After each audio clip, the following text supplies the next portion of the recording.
ደሴ ላይ ነው ቤቱ ምንድነው ሂሩቴ ምንድነው ሰው መነጀስ ሰው መንገድ ሊገባ ሲል እንዴ ሁለት ቀን እኮ አይደል እንደምቆየው አሁን ዛሬ ሄዳለሁ ነገ ማታ ተመልሼ እመጣለሁ ምን ማለት ነው አሁን ለምን ታለቻለሽ ለሁለት ቀን እንዲሆንሽ አንድ ሁለት ወር ብቆይ እንዴ ልትሆኝ ነው እንዴ በቆይን ያልኩት ነው ሁለት ወር ምን እሰራለሁ ሂሩቴ አንተ ከመቼ ጀምሮ ነው የምሽት ክበብ መሄድ ጀመርክ የምን የምሽት ክበብ የስነ ጽሁፍ ምሽት አታውቂም እንዴ ግጥም የህይወት ልምድ ተሞክሮ ምናምን የሚቀርብበት እኮ ነው እኮ የጽሁፍ ምሽት ብትቀር ምን አለበት እንዴት እቀራለሁ ሂሩቴ ወጣቶቹ ናቸው አክብረው የጠሩኝ እኮ የህይወት ልምድህን አካፍለን በስዬ ካንተ ብዙ እናተርፋለን አሉ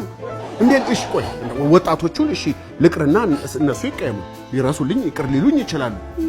ደሴ ይቅር ትለኛለች አትቀየመኝም ደሴ በስ የኔ እንዲደርሽ አንተ ጥለይ ስትሄድ ነው ያልቀየምህ አንቺ ብትቀየም ይሻላል ደሴ ከምትቀየም